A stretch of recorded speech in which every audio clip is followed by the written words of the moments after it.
And Harrison Ford is a nerd icon. But then we heard just recently that they're going on their 4th or 5th version of reshoots. Yeah, by my count, 4th version of reshoots. Dude, that's great. Marvel had the recipe. Marvel had the answers. How is this happening now in the last few years? I think time has been a really corrupting element for the MCU. Every time they do these reshoots, it is a substantial financial cost. Deadpool and Wolverine, it was fun, it was entertaining, but I don't think it holds up as like a singular movie. And I'm worried that that's going to be the feeling of all the movies going forward. Yeah, that it's just like, hey, look, it's Robert Downey Jr. and now he's a new character. Hey, look, it's Chris Evans. Who's he going to be? Yeah. I don't know, but tune in to find out. It's all just like guesswork. Welcome to Backseat Directing, where we talk about movies, TV shows, comics, and more. We're your hosts, Andrew and Aaron. We put out new episodes every Monday and Thursday. And today we're talking about what in the world is going on with Marvel. 3, 2, 1, action.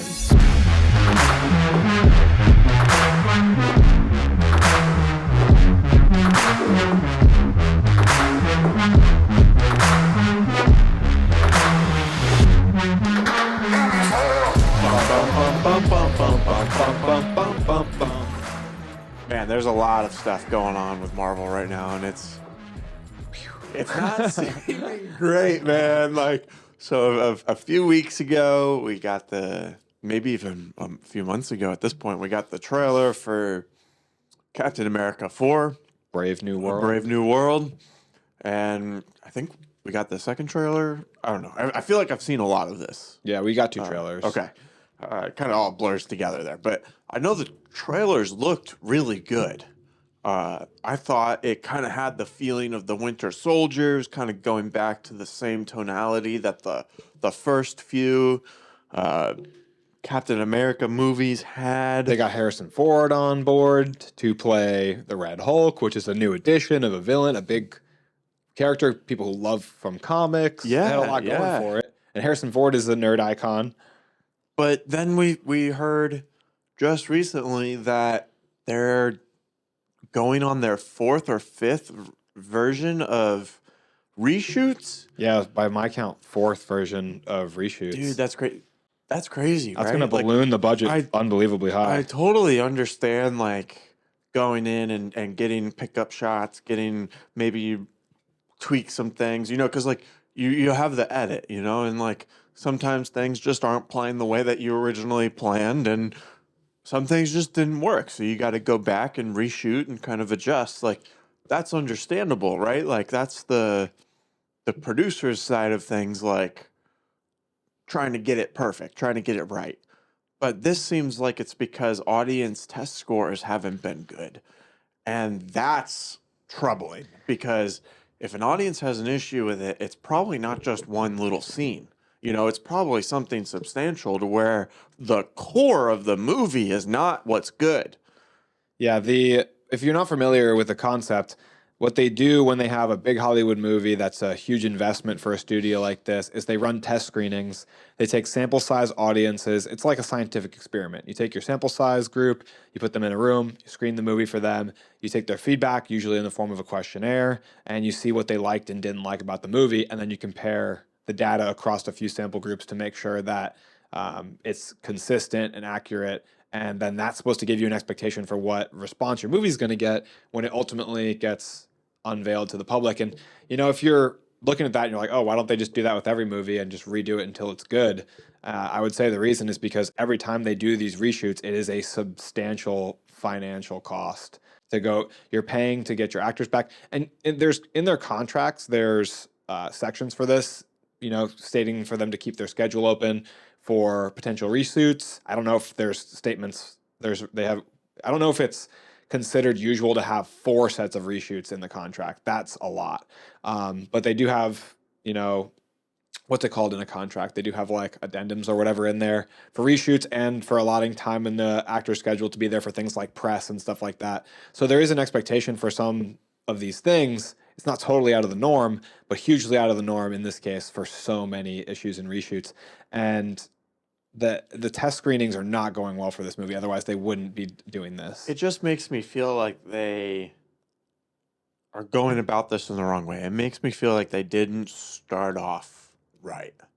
You know, they didn't have it right when it was going into production. And that's kind of what was happening with Blade, which, you know, has gone through 4 or 5 different directors. It was, you know, like uh, also Daredevil. You know, they scrapped most of what they had because Kevin Feige went in, saw the show, and was like, "Hey, like this isn't what this standard should be. At least so we Daredevil, got to start over." At least Daredevil's getting finished. I mean, Blade seems like it's shelved, Yeah, possibly that's gone. indefinitely. Yeah, Mahershala can't wait around forever. You know, he's an in-demand actor, so I think he signed on like 7 years ago or a something. long time ago. And this show, or this movie, Captain America 4, was announced when uh, the show, The Falcon and the Winter Soldier, was first released. Which was 2020. Yeah, something like that, years ago. I'll double check when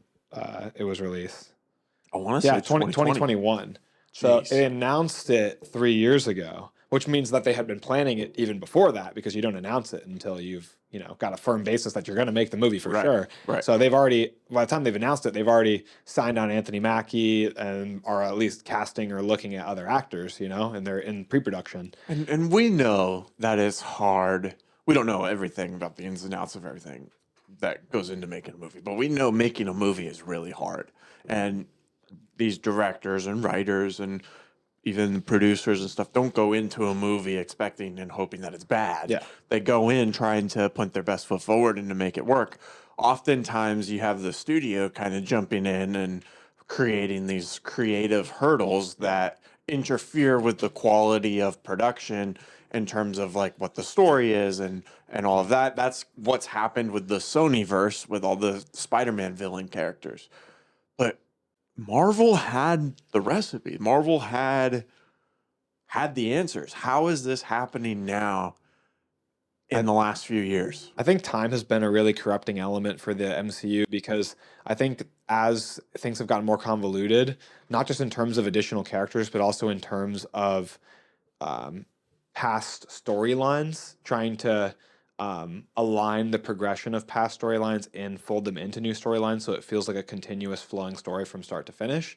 And then on top of that, balancing storylines that are in other characters that aren't even in that movie, making sure all that stays straight, and then trying to do something new and different after there's already been 30 movies.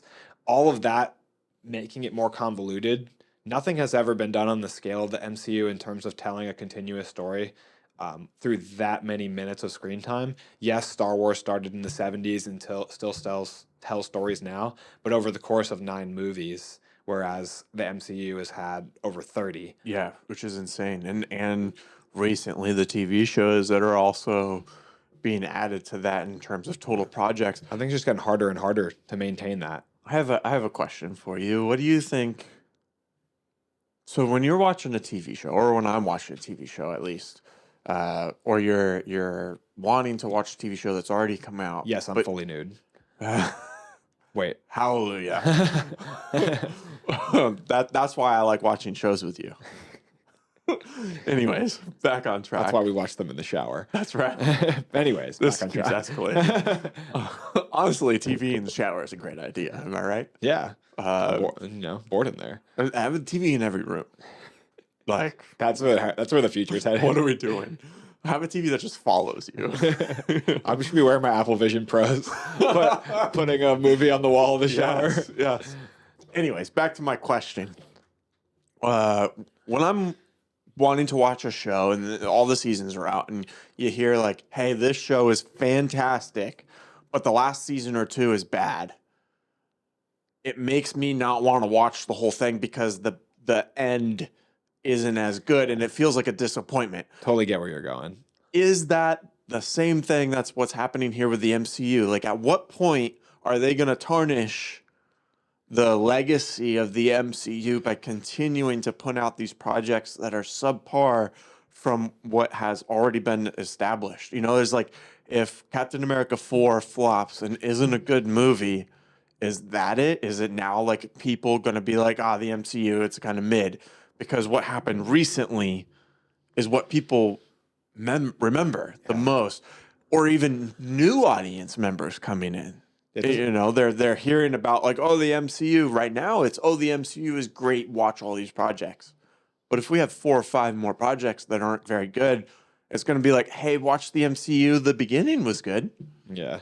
I think for me, and everyone might feel a little bit different about this, obviously, but for me, the MCU is so segmented that I don't feel that way. I also am like the kind of person who watches lots of shows that I feel like get bad at the end. I've rewatched the first season of Dexter like 2 or 3 times, and I just like don't continue to watch the show. I like the first 4 seasons of Dexter, and then for me the quality is a little bit lower. Psych I feel like isn't as good in the later seasons. A bunch of examples. I don't like the last season of Brooklyn Nine-Nine, but I still love the first 7 or whatever seasons. Game of Thrones is the first Example that everyone uses. I think it's harder with shows like Game of Thrones that are dramas. Definitely a lot easier with shows that are episodic like sitcoms to go back and rewatch for sure. still. Absolutely. But Marvel's closer to the vein of the Game of Thrones because it's it's not episodic. Yeah. So I see your point, but to me, what I said about being segmented in my eyes means that first arc, the Infinity Saga, is its own piece of media. So while more and more lower quality projects might decrease the value of the overall MCU, I would still encourage somebody to go and watch the Infinity Saga. I might not be like, oh, you have to watch the entire MCU, but you have to watch the Infinity Saga because it's amazing. Mm-hmm. And obviously, some of the projects in that saga aren't as good as others. Thor: The Dark World. Thor: Love and Thunder. Thor: Love and Thunder's outside of the Infinity Saga. It's afterwards. Oh, you're so right. Yeah. You're so right. Whew. Dodged a bullet there. But yeah, so Thor Ragnarok isn't, and you don't like that movie. Yeah, I don't. But a lot of people do. Hot take. So watch it. Hot take. I guess. If you have to. If you're forced to. I don't remember my next point. Do you feel like it's like if they make like 5 more bad movies, are you gonna want to watch Iron Man 1 less than you used to? I don't know. I don't think so. Not for me. I'll just pretend they don't exist. Like when you said Cap 4, I was like, okay, then I'll just pretend it's just Captain America 1 through 3. Right. If it's not good, I feel like it still looks cool. I'm reserving plenty of room in my heart for these movies to be good. Like I'm cynical for sure. I don't think it's as good as it was, but I still think that they can be good. I still think they can move forward with great things. I still definitely want to watch the new season of Daredevil. I was saying the other day that opening reactions to Craven aren't so good, but I still think Craven could be fun. I still want to go see Craven in theaters because I like poor soul. I like Aaron Taylor Johnson. I don't have high hopes for it. Just want to set yourself up for disappointment. I just feel in fear that the latest projects in the entry to a series is how that series is remembered. Like the last season of Breaking Bad is phenomenal. The show is phenomenal. The last season of Avatar: The Last Airbender is phenomenal. Right. Best season of the show. Yeah, but the projects that don't get as good, like take Fast and Furious. Like the first ones, I mean, let's say they're not like the best movies in the entire world, but they had like a different tone. But now the tone of the entire franchise is the tone of the last few in perception. I think the memory of another good example would be Mission Impossible. And I think since the most recent ones have been so strong, people think highly of Mission Impossible. Right. It's like when maybe even the first few aren't on the same level as the last few. Yeah. At least for me. Like the first one is like a completely different tone than the other ones. Nobody likes number 2, which I don't even remember number 2. 3 is good. 3 is good. 4 is phenomenal. And then from there, it's like kind of sitting at this like, hey, we're a good franchise. And everyone forgives any faults of the first 3. I think that's what I'm worried about what might happen with this, because I love the Infinity Saga so much, and that I feel like it would have maybe been better just to end it, to go into some individual stories, kind of like the Batman, one-offs, and then in a few years, then go into a new launch of a huge franchise. I think it could have been cool if they ended it and then just started going into X-Men universe. Just started doing individual X-Men movies and build up a X-Men movie the same way they built up the Avengers. I think that could have been really cool. But then the problem with that is they had kind of just started Spider-Man, Yeah. at the end of the Infinity Saga. So that's kind of a waste of their Well, you'd biggest miss out IP. on what, the third movie? Well, even Far From Home comes right after Endgame. It's the last movie in the Infinity Saga, which probably wouldn't have happened if they ended it with Endgame. You know what I mean? That movie's only built up. That's the movie's only after because they know they're going to go do more movies. Yeah. That's tough. That's tough. I mean, that movie's not my favorite anyways. None of the three of them are for me. They're my favorites. But I think Deadpool and Wolverine has people thinking that Marvel's back. Next year, the slate is, even though the storytelling is backseat to the spectacle. Yeah, but I want the story to be the front seat. Yeah. You know, like I want to be able to be invested. You got to switch over to front seat directing then. That's right. But the upcoming year looks good on paper. It's Looks very good on Captain America 4 and Thunderbolts, Daredevil, and Fantastic. Four. That sounds super strong in concept, in theory. Yes. It's just we have the execution before us to impress us. And this makes me concerned about the Thunderbolts. The trailer looked phenomenal. The cast is great. But are they going to capture that same magic that we've seen with those characters in the past? We don't have RDJ anymore. We don't have Chris Evans. That was a really tough hit for them. You're a lie. Wait a second. You're lying. Wait a we second. have What do you mean? RDJ and we have Chris Evans. Yeah, well, I guess I should clarify and say they killed RDJ and Chris Evans, and that was a big blow. So not that we don't have them anymore, because apparently, big news, they're coming back. That's something we wanted to make sure we talked about. We're back. But now, is it more helpful or more of a negative to bring them back? So it was released a few months ago that Robert Downey Jr. is coming back For Avengers Doomsday, play Doctor Doom. Avengers Secret Wars. And then in this past week, it was announced that Chris Evans got cast for Avengers Doomsday. And for me, my first thought was, that is disappointing. And he's already even been back because he had a surprise cameo in Deadpool and Wolverine. Right. So it's like we really can't move on, you know? Yeah, It feels like they wanted to move on, and then and now it feels like they're admitting that they might have made a mistake. Yeah. Which is, nobody wants to hear that. Right. But even still, like, even if they continued after the Infinity Saga and they didn't die and they were still alive and they're making more movies, like, then the Infinity Saga doesn't have as big of an impact. Yeah. You know, there's got to be some stakes. There's got to be, like, you know what I mean? I don't know how that just... They've been sitting there on the edge of the table for a Really? while since, remember, you knocked over the fake. Yeah. But yeah, like, I don't know. Did they say that he's coming back as Captain America? Not that I've heard. Okay, so he could be the Human Torch. He could be Captain America. He could be a new character, just like Robert Downey Jr. I think in all scenarios, I don't like that. Which I love Chris Evans as an actor, and I loved him as Captain America, and I enjoyed him as the Human Torch as well. It also feels weird the way they announced it too, because there was such a grandiose, spectacle to the announcement of Robert Downey Jr. returning. And then they're like, hey, we also got Chris Evans. And I mean, that's equally big news. Yes. That's just as big. Captain America is the face of the Avengers in a lot of ways. Yeah. They call him the leader many times. Yeah. They definitely share that kind of mantle of the MCU. faces. Like literally Captain America Civil War, the poster is the both of them. Yeah. Yes. Head to head. Yeah. It's the dads of the What do you MCU. think of Chris Evans coming back? Or do you kind of share my opinions with it? To me, it's following the news of RDJ coming back, it's like, well, shit, yeah, I guess we might as well. Yeah. It's that, but that's not excitement. It's Yeah. like, I wish that it felt just more natural. Like if they if they found a really cool way to bring Tony back as like an AI instead of having him play someone else. Yeah, everything seems so structured and planned in the Infinity Saga, and now it's just kind of like Kang didn't work out. What do we do? What can we do? Dude, he literally crapped all over the MCU. Yeah.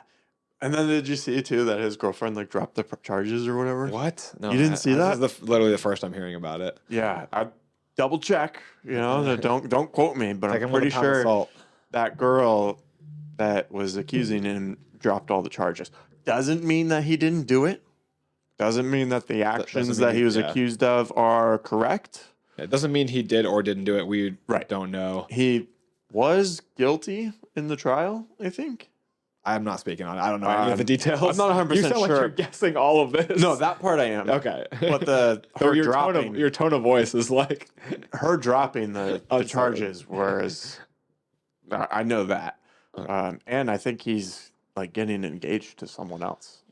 Yeah, but whatever the cause of what happened with him and his like quote unquote scandal, it irreparably changed the MCU. It toppled over the plans that they had, and you can kind of see them in real time scrambling to find something to find sure footing on again. Yeah, but that doesn't answer why Captain America 4 is performing so bad. Well, it's also not like Ant-Man Quantumania wasn't already bad when he was still around. Right. So they're just struggling to find their place. I do think he was the strongest part of the movie, though. I mean, I saw a lot of promise in him as an actor leading up to the whole of everything that happened. Yeah, and I think he was good in Loki. I think he was very good in Loki season 2. I know you didn't watch it. Yeah, I didn't watch it, so I didn't even know. He was in a lot of it, and he was good. Yeah, I think that it's incredibly frustrating the way things have seemed to go downhill, and it's like we're watching them kind of step, you know. It's like in Squid Game when they're like jumping on the glass and see if it breaks. So we're definitely seeing It's them like an old PlayStation 2 video game. Yeah. Is it good? Is it gonna work? Blow that memory card. But we're seeing them try to find something that works, trying to recapture that magic because audiences just aren't gravitating to the movies in the same way they used to. Then they drop a big hit like Deadpool and Wolverine that makes over $1 billion, and they see a bunch of cameos in that. So what does that tell them about the formula? And now we're getting RDJ back, we're getting Chris Evans back, and we know it's not Doomsday. What's the other one? Secret Wars. Secret Wars has a lot of characters coming. Basically, a lot of stuff, cameos, right? yeah. Like, but it's characters being pulled from across different universes and dimensions. So it's like that serves the story rather than just the audience. Yeah, it was something that comic book fans wanted because you had the Ultimate Universe and you had the like mainline 616 storyline. Yeah. So you could pull Miles Morales out of the Ultimate Universe and people could get to see him on the page with other characters in the mainline MCU. Like Deadpool and Wolverine, it was fun, it was entertaining, but I don't think it holds up as like a singular movie. And I'm worried that that's going to be the feeling of all the movies going forward. Yeah, you know, that it's just like, hey, look, it's Robert Downey Jr. and now he's a new character. Hey, look, it's Chris Evans. Who's he going to be? I don't know, but tune in to find out. It's all just like guesswork. But Shang-Chi was a good movie and it stands on its own. It doesn't have to. There's little funny Easter eggs in there like Trevor is in there who we thought was going to be the Mandarin but wasn't. So it's stuff like that, but it's still its own self-contained good movie just with Easter eggs. Exactly. And I liked Eternals. I know that's kind of polarizing, but I enjoyed that movie a lot. I think they did great developing all the characters. I thought the twist with Icarus was cool. I think that's also a good standalone movie. And what I liked about that movie too is that it kind of had its own style of like cinematography and tone, and you know, and it also set up new projects that were coming forward. Had good special effects. Yeah, but those projects all got canceled. Yeah. So now it doesn't have the impact and the weight. And so they retroactively shot themselves in the foot on stuff like that. Yeah. And maybe it's because it didn't get very good reviews, but I don't understand the reviews, you know, and I've had this discussion with other people and stuff. We'll do an Eternals debate on the channel sometime. I actually am kind of middle ground on the Eternals. I would like to watch it again to have a more definitive opinion, but I didn't dislike it watching it in theaters, that's for sure. Yeah. Like, I thought it was enjoyable. Yeah. Just thought the villain was a little bit weak. Well, the monster before they unveiled Icarus. And then, meanwhile, while all this is happening, they're launching the DCEU. And I think that's only going to hurt the MCU. Yeah, they're like, we're open for business. If stuff's messy over there, you want to come see Superman? Yeah, like, hey, we know we've done you wrong in the past, but we're starting clean. Come on over here. You've been wanting to start clean at the MCU, but they're not doing it. So come over here. We have Superman and Batman fresh. Incredible IPs. Yeah, DC has the better IPs in my opinion. I mean, besides the fact that Marvel has Spider-Man, I think most of the DC IPs are stronger with Batman, Superman, Flash, Wonder Woman. Yeah, but they also Lantern. developed Iron Man and Captain America to be on the same pedestal, I think. But I see your argument of why you like those characters a lot more. But we can all agree that they did not handle it properly with the DCEU. But now it's under a singular vision, and that's why I think a lot of people have hope. We got our hopes up before and had them dashed, so who knows? But I think you make a really good and interesting point that DC could be sweeping up a lot of superhero fans if Marvel doesn't clean up their act and put out quality stuff. Because Marvel did not wipe the slate clean. DC eventually was like, this is not working, and they recognized that. Marvel, hopefully, would you rather see them get it together, or would you rather see them wipe the slate and start anew? At this point, let's just start over. I feel like I feel like I've said that before. I would do it with different characters, so to not be just repeat. Like I wouldn't just start with Iron Man again, you know? Yeah, yeah.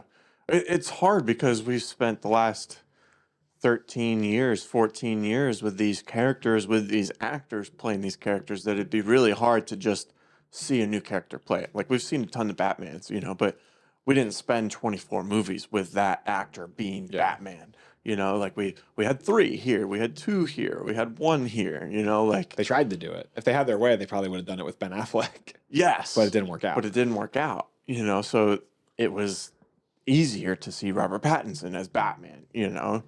But to see someone else play Iron Man, it'd feel wrong right now, wouldn't it? Yeah. It would feel like it's just a imitation in a way. Even if that actor does a phenomenal job, it's just too soon. I also personally, I feel like in my eyes, we haven't had a Batman that was such a perfect casting that I was like, no one else can play Batman. We've just had a lot of great actors do a great job play Batman. Whereas I look at Robert Downey Jr. and think maybe his technical acting skills from like an acting coach or professor wouldn't be rated as high as Robert Pattinson's, but he also, who even knows? Because Robert Downey Jr. is a phenomenal actor, Oscar winning as well.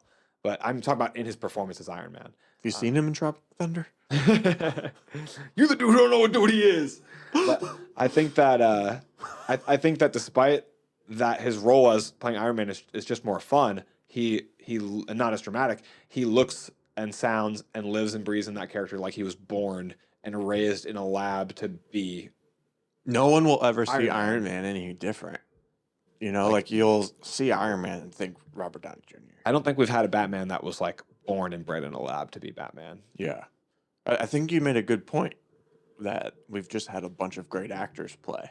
And do a phenomenal job. They've all felt like Batman. Yeah. But we haven't felt necessarily that like, oh, like this is the role that was made for them. When I watch them in something else, all I can see is Batman. Not in live action. I think Kevin Conroy, the main voice of Batman animated, was born to voice Batman. Sure. That is one of the most perfect voice castings I've ever heard in my life. It's a lot different to play him in person, though, in live action. Not to take away from voice acting at all, because he obviously paved the path of what Batman should be like. You know? Yeah, especially like in the animated show. Like that's a lot of people's original experience with Batman for those of us that grew up in that time period.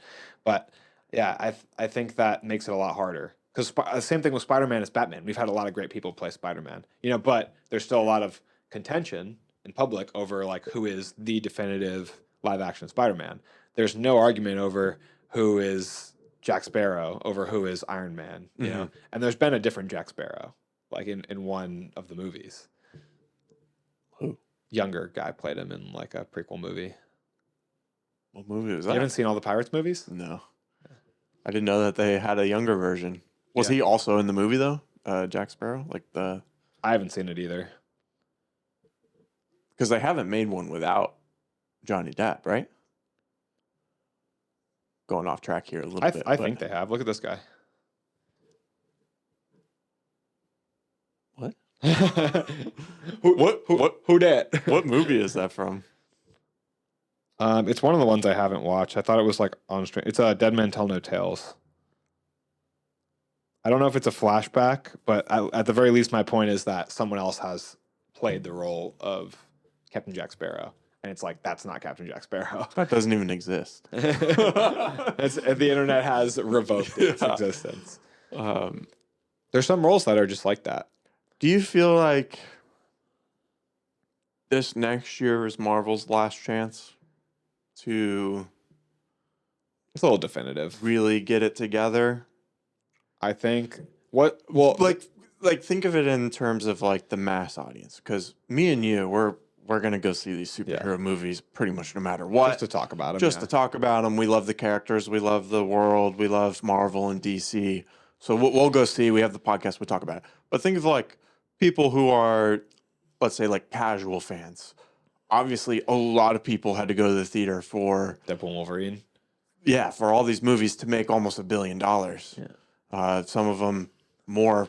Isn't Endgame like the $2 billion. Yeah, like the third highest grossing Actually, movie. Might be more than $2 billion. But do you think like they're gonna lose a big chunk of the audience here if this next year isn't good? I think they bought themselves some good faith with Deadpool and Wolverine, honestly. I think that with general audiences, I think they have some favor right now because a lot of people like that movie and they gave a lot of fan service. So I don't think this year is like the end all be all. If Cap 4 and Fantastic Four by some miracle end up being giant flops, I don't think that as much is riding on Thunderbolts, in my opinion, because the other two are bigger IPs.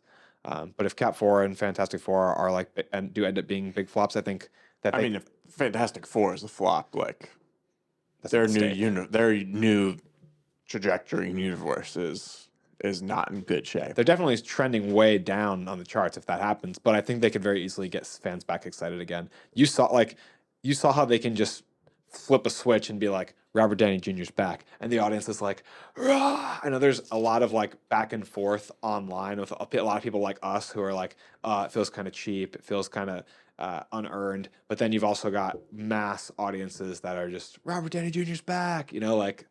They're spending entire movie budgets on just him. paying him I'd say yes too. I mean, I would absolutely come back. for $100 million. He's gonna have Of course. He's gonna have a trailer city. Yeah, I mean, Yeah, that's more than 99.99% of people's earnings in their lifetime this is crazy. for 2 movies. But I think that we'll see the MCU continue. I think that they got so far like into the black with the Avengers movies. Yeah. I think because people are going to ride the excitement of Doomsday and Secret Wars. Yeah.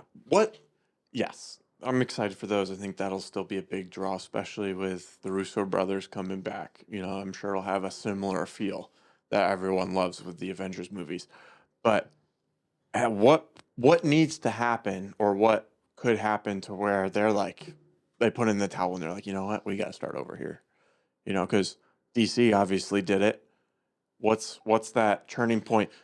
Is it new management? That's probably the answer. But outside of new management, like what project or number of projects do you think, is that hurdle of like, hey, we have to put in the towel? I think it's less to do with the number of projects, more to do with the size, scope. I think it's riding on these 2 Avengers movies. Because say the first one fails, right? Doomsday fails, they're already going to be well into working on Secret Wars. They're not going to stop.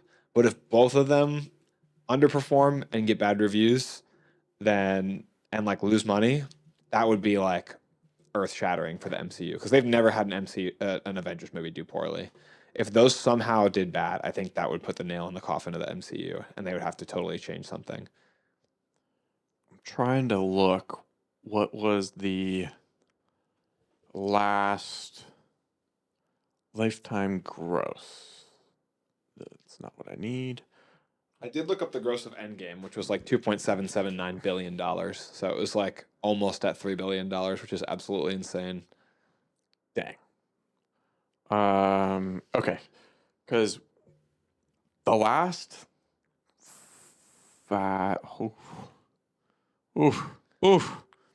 so the last $1 billion movie for the DCEU was Aquaman For in the DCEU.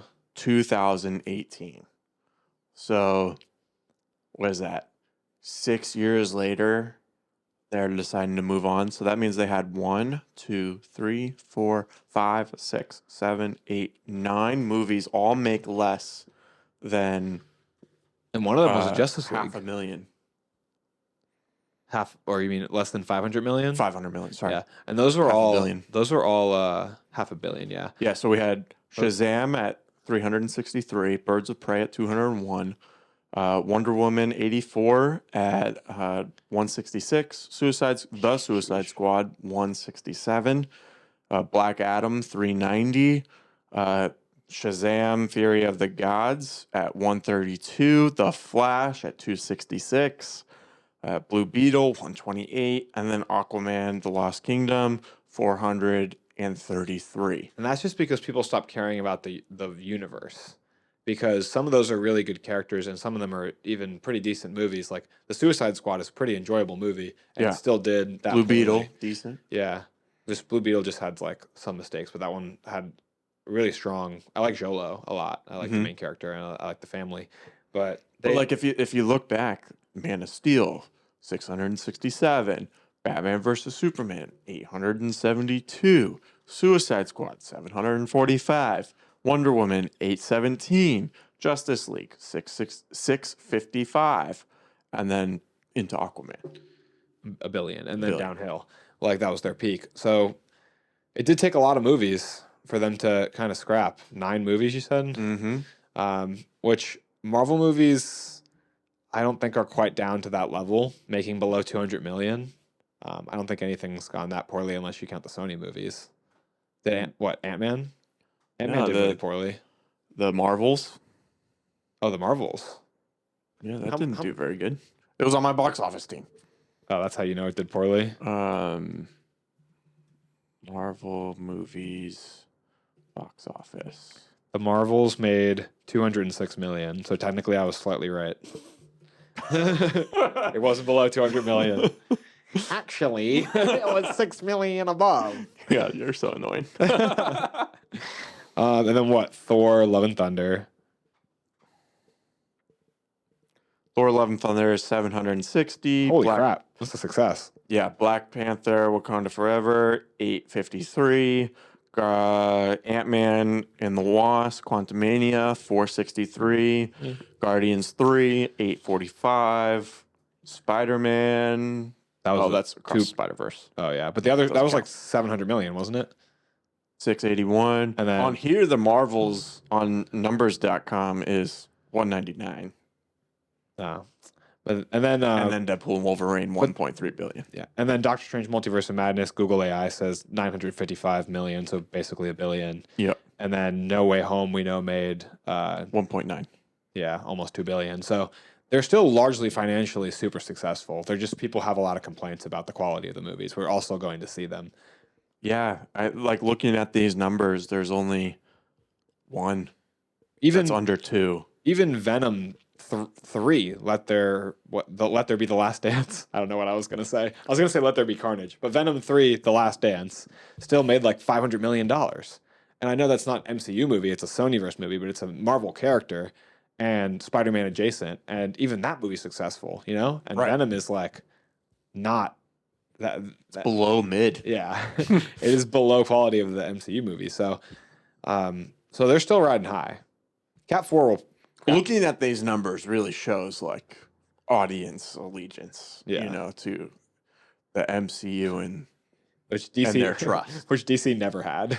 No, they did in the beginning when they were putting out the big name characters, and then once it was like, hey, those characters aren't in these movies, but it's also going to be the same quality. Everyone's like, nah, I'm good. I'm good. I'm sorry, Shazam 2? I couldn't hear you. Yeah. Oh man. So yeah, RDJ's back, Chris Evans back. They're shooting basically Captain America 4 for the first time again, it seems like. It's just that's probably an exaggeration, but maybe it's not. maybe it's not. Well, the movie's coming out in 2 months, so I don't even know how you're doing reshoots at this point. If you're doing any reshoots of Isn't that very concerning? yeah, if you're doing any reshoots of the movie with sections that have CGI, how are you going to do it? How they're going to give them? You're going to shoot them, presumably get it done. If you get it done today, You ship it off to China and have China VFX artists work on it. if you even get it done today, you're only giving them 2 months time to like tell them what you want and have it all done. So it's very close to release. It's scary. It seems like they're going to have it done right under the wire, if anything. And how are you going to have time to know that that final product is tested in quality? You don't have time to do more test screenings, really, in 2 months. If you were an actor and money wasn't like in the picture necessarily, it's just like Quality of the art form. quality of the art form, the amount of fun that you're going to have doing the project and all that, and you haven't been in the MCU, would you agree to sign on? Yeah, absolutely. I think I would because it looks like a lot of fun. Yeah. And also just you can still do a great job acting in a movie, even if it's not overall the best movie. You can still impress people and get more jobs from that. Okay. Just like I would just do my best to perform in the movie, and I think they look like fun. They look like fun to Absolutely. yeah. I feel like I would just have a hard time. I feel like I'd kind of be like the Henry Cavill, not You got to do it this way. the skill or the looks You'd be like- or you'd- anything else of Henry Cavill, but his manner of how he is on set of like, hey, like this is actually how the character would go about doing this, or like This isn't hey, doing that's- justice to Superman to do it this way. yeah, or like this isn't true to the character. Like Yeah. I feel like it'd be hard for me to like get over that. But yeah, ultimately, like yeah, I want to work on the movie, you know. Yeah, if they came to me and asked me to be like in a superhero movie, DCEU's in its like downfall, and they were like, "Hey, we need a redhead to play Wally West," I'd be like, "I don't care, put me in." Playing a superhero would be Yeah. awesome, regardless. But that's just my fan perspective. No, I think you're right. That's a dumb question. But yeah, make sure to also check out. That question would do better if you were an actor. Yeah. You know, and it's like you had other opportunities. Now, if I was Daniel Day-Lewis, probably not. yeah, Like there have been a few actors who said they don't want to have a role in the MCU, yeah, but I just think it looks like fun. yeah. You're Never been paid to act in does. anything anyway, so whoa, whoa. What about the body? You were in the body. yeah, I've just been paid in appreciation. Is that not enough all of a sudden? I literally just told you that money's not an issue here in this question. We got to get more credits under our belt. Yeah. But we really appreciate you guys watching this. I'd really love to know your comments specifically on this topic in the comments below. We are also filming an episode talking about Creature Commandos, which is the newest installment of the DCU. So if you're interested in the birth of the DCU and that conversation, look out for that episode as well. Absolutely. We post new full episodes every Monday and Thursday, so make sure you hit that subscription button and notification bell so you don't miss any of those episodes. We have a Christmas special coming out here soon in a few weeks, or even less than that by the time this comes out. I'm not exactly sure. And that's a Christmas challenge where Andrew and I went head to head in a cinematic shoot-off where we each created 3 shots to tell a Christmas story. It was a lot of fun. Classic shoot off. Boom. There we go. Not guns. like we're like making shots, you know, like movies, shots, you know. I would beat him in anything with actual shooting. So, Discord. That's what you thought about the filming as well, but we'll see. Please make sure that you go and join our Discord as well if you want to get directly involved in the conversation. I would love that because, like I said, I want to know people's thoughts on this. The MCU is always something we're interested in kind of following its rise and fall because it's had such a long storied history now in cinema, going back now over a decade. But make sure you join in there. It is, how much does it cost now?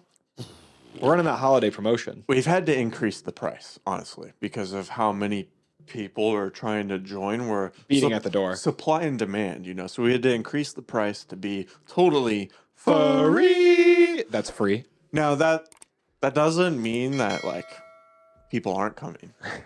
Because the way I set that up was like, hey, like a lot of people are coming, so we had to increase the price to free. That made it seem like no one was coming. That's not completely. We got a true. good crowd in there. It's Yeah. active in the Discord. We like to talk about movies, TV shows, comics. People do polls in there so we can talk about what's our favorite movie from certain directors or our favorite monster in a horror movie, stuff like that. It's tons of fun, generates lots of interesting conversations and debates. Is the MCU dead? Is it about ready to We should put that one in there today. go off and surpass what it's done in the past? We should put that in there. The today. MCU back or dead. Yeah. What else? Where else are we? Where else We're can on these YouTube, people find TikTok, us? Facebook, Instagram, X, Beam. If you know, You know. Anyways, thanks so much for watching, and That's a wrap.